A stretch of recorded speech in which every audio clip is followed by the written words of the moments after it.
I'm here today with Bernard Marr, who is a world-renowned futurist, influencer, and thought leader in the fields of business and technology, with a passion for using technology for the good of humanity.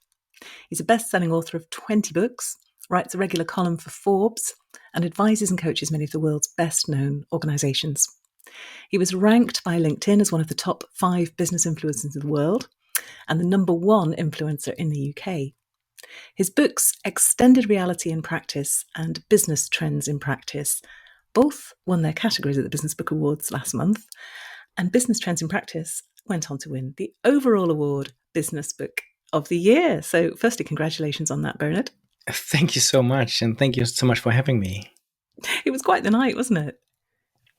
It was such a crazy night. I really went in there with absolutely zero expectations. I had been nominated 3 or 4 times before, so I've been there, enjoyed the evening. So this was actually the first time I took my wife. We thought this is a nice opportunity to go to London, dress up. We went out for a nice lunch, had a nice bottle of wine, and just thought it's nice to dress up, go to the award, and I would have put my house on it that I wouldn't win even a category. Just as well So you didn't. and then when I won my first category, I just couldn't believe it, and then I won the second, and even then, it didn't even occur to me that I could even potentially win the overall award. So in the end, I went home with 3, and I'm still speechless. I'm humbled. I mean, there are so many amazing authors. It was such a great event. And for me, it would have been more than enough just to turn up and mingle and enjoy it. And as you say, have a nice meal. Well, it was definitely worth coming to, and you should take it. If you're going to one of these things again, you should definitely take your wife, because that seems to have worked out quite well. Yes, yeah, next time I will. Yeah. if there's ever next time. Well, quite apart from the whole winning thing, I think the elephant in the room here is, wait a minute, you had 2 books entered with the 1 year's awards.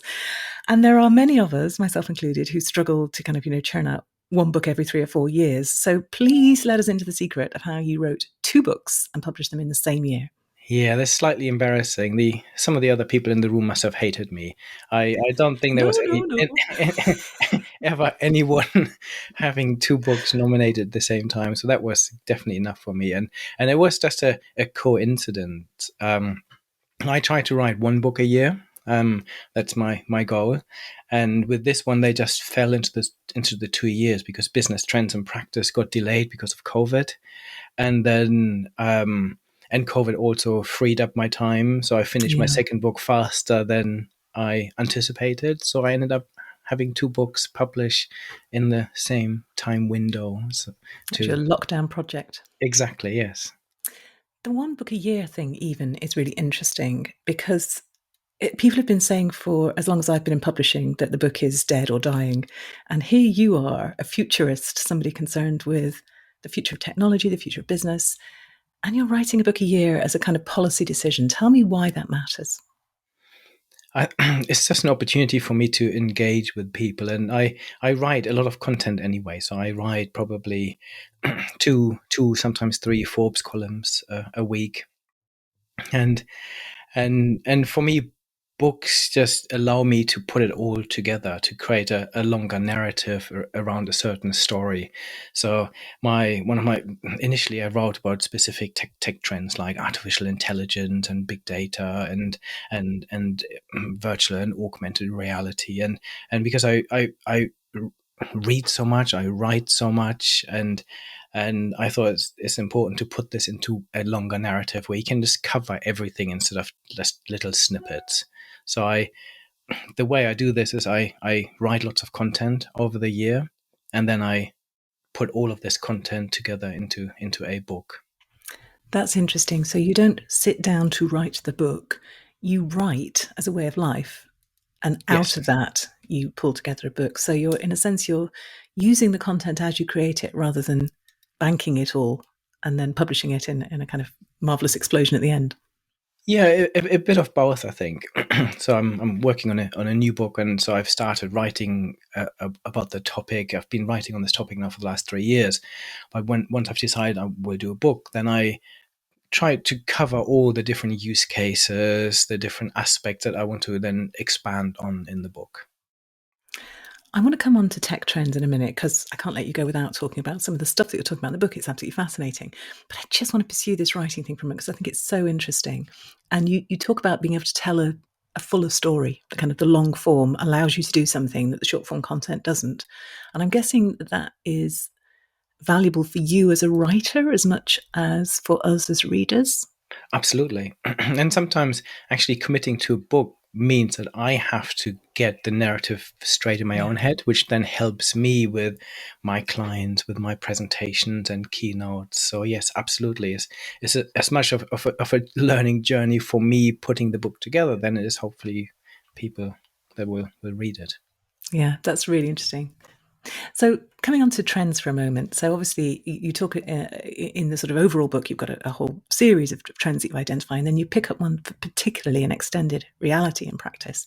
And I mean, many people might not have heard that term, extended reality. You know, we've just about come to terms with virtual reality and augmented reality. Tell us about extended reality and why it matters. Yeah, so I wish I would have published this book slightly later because the I basically published this book, and about a month or two later, Facebook changed its name to Meta and introduced the term Metaverse. And extended reality is basically the term that people were using before they shifted to the Metaverse. This, of course, is the sort of occupational hazard of writing about future trends, isn't it? Absolutely, absolutely. I feel good that I've written a book, but I wish I had the name Metaverse in the title. Um, so it was obviously a super important trend that is still um, super hyped up at the moment. And basically, what we're talking about here is that we are creating a new version of the internet that is more immersive. So the first version of the internet was websites, the second one was social media, and what we're now talking about having something that is more immersive using technologies like augmented and virtual reality. So a super simple example is if you go onto Google on your phone and you Google for dinosaurs and you Google for a Tyrannosaurus Rex, for example, you now have the option of putting this in front of you as an augmented reality. So you can simply click on your phone and it will then render it into your room. And then this gives you a much better idea of scale because it will scale it to where you are. And then you can walk around it and get an idea and that this is actually moving. And so this is for just becoming more immersive. And just 2 weeks ago, I was given a presentation as a hologram, which is super cool. So I was in London in a studio, and I was giving a presentation to a live audience in Sydney and Singapore. And they basically saw me appear on a stage as a hologram. And so this is again just another example. And these are both examples of more augmented reality. So when you overlay something onto the real world that is digital, what we will see more of is more of a mixed reality and more virtual reality as well, and blended reality. Companies like Apple are working on this very hard. Everyone believes that they will soon release virtual reality or mixed reality goggles. So I believe that in the future, we won't have our phone as the main entry point to the internet and to the digital world. We will have something like glasses or further along, even contact lenses or brain interfaces. So, it's not like And a little window into a completely separate world. It's something that overlays where you are now. exactly. And then you have the option of, at the moment, we have augmented reality in our phones. We have virtual reality when we have to put goggles on and enter the completely digital world. I think in the future we'll have more of a blended world where you can choose to still see the real world and have objects in it, or to completely blank it out and enter the virtual world. And this is when the world is becoming really intriguing and interesting. A fascinating example, I was learning to play the drums in virtual or in mixed reality. So I was putting goggles on. Suddenly, a drum kit appeared in front of me. I had sticks in my hand. They would have haptic feedback. So when you hit the drum, it actually feels like you're hitting it. The sound and you think this is pretty crazy stuff. But then beyond entertainment, we will see this in in healthcare, for example, in surgery, where doctors can almost train an operation. So you can have a digital twin of a patient, of you, and there is a digital replica of you, and then a surgeon can use virtual reality to practice the surgery a few times before he or she then performs it in the real world. And It's really interesting. You've given so many different examples of different industries and applications there, because I think that it's tempting for us to go, yes, there's loads of cool stuff happening that Apple, that Google, that Facebook are doing. It's not just the big tech giants anymore, is it? This is feeding its way, finding its way into every industry at a sort of multitude of points simultaneously. yeah, It's absolutely, and I think it's relevant for any organization. A good example is the living wine labels, for example. So there's an Australian wine company, and they have developed an app that allows you to point your phone cameras onto their label, and then this comes to life and it tells you a story about it. Or a whiskey manufacturer, they worked with a London hotel to create a more immersive whiskey cocktail experience. So when you sit and order your cocktail, you then get your VR glasses, you put them on, and this then takes you to Scotland. It gives you a little tour of the distillery, so you can, and you see where the water comes from. You can fly down a stream, you see how it's being distilled, the workmanship that goes into it.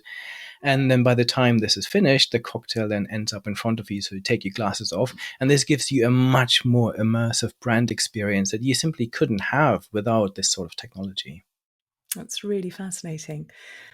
You are very optimistic as a person, I think, but also in terms of the way that the opportunities you see for this technology.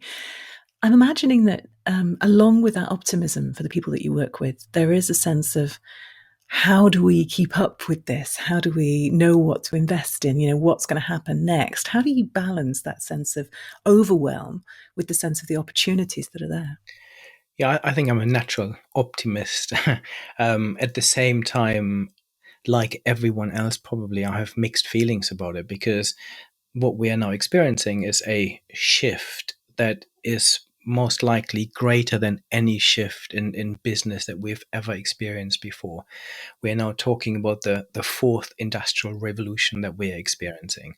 And like the previous industrial revolutions that have really shaken up the world of business and our societies more in general, if you think about, and they were driven by one technology. So we had steam, we had electricity, we had computers. Now we have multiple technologies that individually would probably warrant their own industrial revolution, but they're all coming together. So we have extended reality in the metaverse. We have machine learning and artificial intelligence, which I believe is probably the most powerful technology humans have ever had access to. We have blockchain technology and Web3. So there are so many completely transformative technologies that are uprooting most industries and turning entire industries upside down. And what we will see over the coming years is that we will see this pace of change only accelerating. So it's super important for us to keep an eye on what is happening, but also realize that what this actually means is that this will hopefully make our world a better place and make our world a more human place. Because what we will able to do is to outsource the parts of our jobs and the parts of our lives that humans really shouldn't really spending their time on. If you think about this, there are lots of jobs that I completely acknowledge people need to earn money, but they're not really using the full potential that humans have. And I hope that in the future, we will be able to give some of the more mundane things to machines and actually concentrate on the interpersonal, the really truly human things. And I have actually just finished writing a new book that's coming out in the summer that is called Future Skills, in which I look at the 20 skills we will need in the future. And and this came about because every presentation I give, people are probably slightly mind blown by some of the things that are already happening. But then the next thing is they question, okay, what does it now mean for humans? Mm. What does it mean for businesses? How do we prepare for this? What skills will we actually need? How can we compete with machines if they are becoming increasingly capable and intelligent? And yeah, so, and out of my 20, 16 are really human soft skills like creativity. We will never have a machine that can imagine the world we want to live in the future and come up with new innovative products and services. They can do bits of it, but they can never do it in the way humans can. And machines are very good at using data in quite stable, predictive environments. The human world is not predictive, it's not stable. We do crazy stuff. We do something that's counterintuitive. And this is why machines can't predict the bigger issues that really matter for us. Machines can't find us love, they can't find other things. So we can't even do this sometimes. Um, so I find that really interesting, that whole kind of machines allow us to double down on being human. There's a sort of pleasing paradox in there, isn't there? exactly. And it would be a very difficult transition because there it would augment all our jobs, and businesses need to be very clear that one of the chapters I talk about in Business Trends and Practice is that businesses need to find this balance between the work that machines are good at and can do and the work that humans can do. And at the moment, lots of companies are not getting this right. And even if they're trying to get it right, there's a huge challenge in terms of transitioning skills, upskilling people, reskilling people to make sure they actually have those skills that humans will need in the future to succeed. But it's interesting that the skills you're talking about there are less the kind of workplace skills that we're used to talking about, where it's specific to a system or a process or a way of doing things. They're actually more perennial. They are relational. They are more enduring skills, which is really interesting. And I guess that the ability to learn becomes massively more important than a specific skill in any one process because of the pace of change. Yes, and this is where I am getting really frustrated with the education system at the moment, with the university system, and even how businesses operate and how much emphasis they put on developing talent. Because you're absolutely right. In my book, Future Skills, one of the most important skills is actually being able to learn. So having this growth mindset, understanding that the half-life of of my existing skills will reduce continuously. So the past, our education system is still one that we use for the first industrial revolution, where we basically said people go to school, they learn all the skills they need, and then they enter the workplace, and then off they go. They can work until they retire without learning anything new. This has long changed. So, and also what we're teaching is completely wrong. At the moment, we are teaching our kids to remember facts, and we train them to pass exams, which is hugely frustrating. I have a daughter that's doing her GCSEs at the moment. I'm also a school governor at my kids' school, and I find this really worrying. And I wish we get rid of exams and actually focus on the skills that we will need. And this is the reason why I wrote that book, actually saying, is all well and good, but we now have computers that can find facts for us. We need to have skills like complex decision making. We need to be able to distill information and understand whether this is trustworthy or not. We need to have the creativity, the interpersonal communication, as well as other soft skills like this continuous learning and even looking after ourselves and building your own brand online. All of these are really important skills that we'll need in the future. Yeah. And much harder to measure for governments, of course. Absolutely. Yeah. And Hence the problem. don't even get me started on that. Okay, let's not. That's a whole other podcast, isn't it? Mm. But yes, I couldn't agree more. And interestingly, my son, who's about to start his GCSEs, has very much the same opinion. Really, really interesting.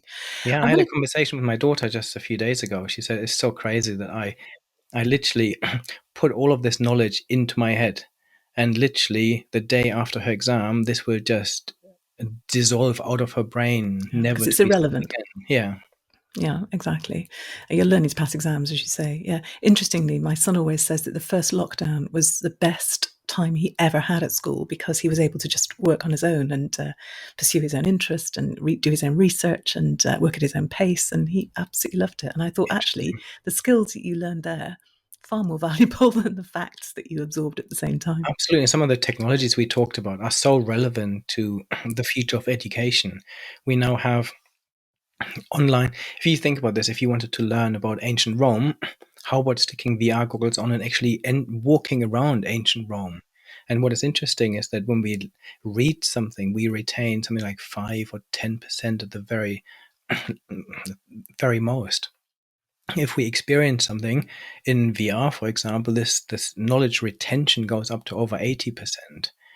So this is there are much better ways of learning. Also, sitting in a classroom, watching a teacher teaching something. This teacher might not be the best world expert in this topic, not the best teacher on this topic. How about actually watching someone, or even entering the metaverse, being with this person as a hologram or in the virtual world? The learning experience will be so much better. And then we can actually use the school as a place to interact for learning those other skills, like these interpersonal skills, team working skills, creative thinking, and so on. Yeah, really interesting. And that experience economy piece that you talk about in the book, publishers are really grappling with this as well, because as you say, a book is actually, in a sense, a book is almost more valuable today, I think, because it gives you an escape. It gives you a space in which you can be completely on your own, unmonitored, unplugged, and that's very good for your well-being. But actually, could you complement that with an experiential piece online? So yeah, something we're all looking at the moment. But I want to talk to you about writing, because I'm very conscious of the time. And we've talked about the pace at which you write and the reasons why you write. Tell me a little bit more about the way in which you write. I'd love to know the tools you use, the processes you go through, because you've done 20 odd books now. You've got, what works. Just kind of lift the lid and talk us through how you go about putting a book together at the pace of one a year. Yeah, so because I write all the time, a lot of the content hopefully is already there, and then I almost use a PowerPoint to say these are the key, almost as if I was given a TED talk saying these are the key things I would want to cover, and then I basically, from this initial structure, I then build this up and say, okay, these are the best examples to talk about. These are the key points I want to make, and then I use some existing content I have. Lots of my content I write about is much more than the article I've written. So quite often I talk to a Formula One team about how they're using technology. I then visit them. I do a number of interviews with them. So there's a lot more content already there. I then distill this into an article, but I can go back to some of this content and expand this for the book. And then I will do obviously some new research, bring in some new case studies and examples that I've not published. So this is basically how I write, and I've experimented with lots of different tools you can use, but for me, actually, just good old Word works extremely well. It's such a workmanlike way of going about it. I love that. And I love the way that it integrates with the work that you're doing out in the world, the conversations you're having, the consulting that you're doing, and the content that you're creating on a daily basis, because that's the idea economy. And then all of that Exactly. goes into the book, and you're not being too precious about it, which is brilliant. No, And absolutely. structure. Yeah, and for me, the conversations I have, so when I do consulting work with organizations, the questions they are asking me, the questions I get asked in my own live streams on social media, they are all going into my writing because I think this is what people want to know. This is what they're interested Absolutely. in. And I think sometimes people say to me, "Oh, I'm going to, take 3 months out and write the book," as though it's a sort of separate endeavor. And I think that actually the interplay between the two is, because when you're writing the book, you're thinking at a different level, and you're interested in how other people are responding to that. And that interplay between your own ideas and the kind of the world out there and people's real concerns is what makes a really good book at the end of the day. Yeah, I agree. And if I took 3 months out of my work, I would fall behind because the pace of change is so fast. Yes, there's also that. Yeah. So I always ask my guests, Bernard, for their one best tip. So if somebody is at the early stages of their first ever business book, what's the one thing that you would tell them to focus on? For me, it's actually start writing and testing it out. I fell into book writing because I ended up in academia, and this is what people were doing there. They were writing books, and if someone ever told me, my 16-year-old self, you're going to write a book, I would have thought this is a crazy idea. And actually, it's not very difficult to write a book, but you need to start writing. And for me, when you write and publishing them as short articles, so I put my content on LinkedIn, for example, and this is where you then get feedback. You see Yeah. what people do they like it? You get some comments, and it just gets you into this routine of writing. And then by doing this, you can then very quickly build up a really good volume of content that you can then turn into books. And you don't address this explicitly, but one of the things that that allows you to do is overcome the fear of putting stuff out. It kind of inoculates you step by step, doesn't it, against that awful, Absolutely. crushing kind of fear of visibility when you do put a book out, because Yeah, and I you've been think you talking about it have for to do ages. that. And the other thing it helps you to do is to build your online presence Yeah. and your audience, because nowadays, unfortunately, if you want to get published by a big publishing company, they will not publish your book if you haven't got a big platform where they can guarantee sales. Unfortunately, this is the world we're living in. And so the sooner you start writing and you're building an audience, then you can demonstrate that people are interested in what you have to say, and then you can get a publishing deal too. Brilliant. Great tip. Thank you. And do you have a book? I mean, apart from one of your 20, do you have a book that you would recommend that people listening should read? It doesn't have to be a business book. It often is, but it doesn't have to be. Yeah, I've been. That's a very interesting question, and I get this asked quite a lot. So I probably read about 2 books a week. So I and there are so many books. This is why I was so humbled to win the Business Book Award, because there were just so many amazing books on that night. Um, for me, if I had to pick one, I would probably pick Bill Gates' book, How to Avoid a Climate Disaster. This, I believe, is the number one challenge we are facing as the world. If we don't put sustainability left, right, and center of all of our lives and our businesses, then we will experience will dwarf what we've experienced throughout the coronavirus pandemic. And what I love about Bill Gates' book is that he talks about the solutions we have. It's a very honest conversation, but also some of the breakthrough technologies we will still need to develop. So any business leader should pick this up, read this very carefully, and see it as a book that gives you the things that you a roadmap of what you can do in your own business to become more sustainable, but also highlights huge potential opportunities for businesses. And I believe the businesses that will become the mega businesses and the super successful businesses of the future are those that will tackle sustainability. Yeah, it's a great recommendation. Thank you. And I think a great complement to what we've been talking about so far in terms of trends, because that actually underpins everything, doesn't it?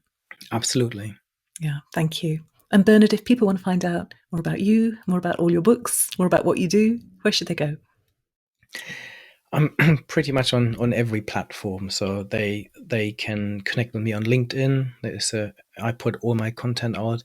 I share stuff on Twitter. I have a YouTube channel. I have my own podcast, the Bernard Marr Future Tech and Business Podcast. So there are plenty of ways to connect, or you can just go to my website. I literally have thousands of articles on my website, videos. You can listen to them, watch them. You can follow me on TikTok. On TikTok is actually quite cool. I'm currently using an AI generated avatar of myself on TikTok. Of So course you are. yes. So I've been working with an AI company that basically created a 3D avatar of myself. I then worked with another company that created a synthetic voice of my own voice. And then I can put this together. So I can now create video by simply typing something into a Word document, pressing a button, and it will then turn into a video of me talking in my own voice, which is pretty epic. Mind blown. That's brilliant. Very good. Step back, ABBA. This is not. That's absolutely brilliant. It's been eye-opening and fascinating talking to you. So thank you so much for your time today, Bernard. And congratulations again on the awards, which I can see behind you on the shelf there. Yes, very proud spot behind me. Thank you so much, Alison, for having me. Thank you.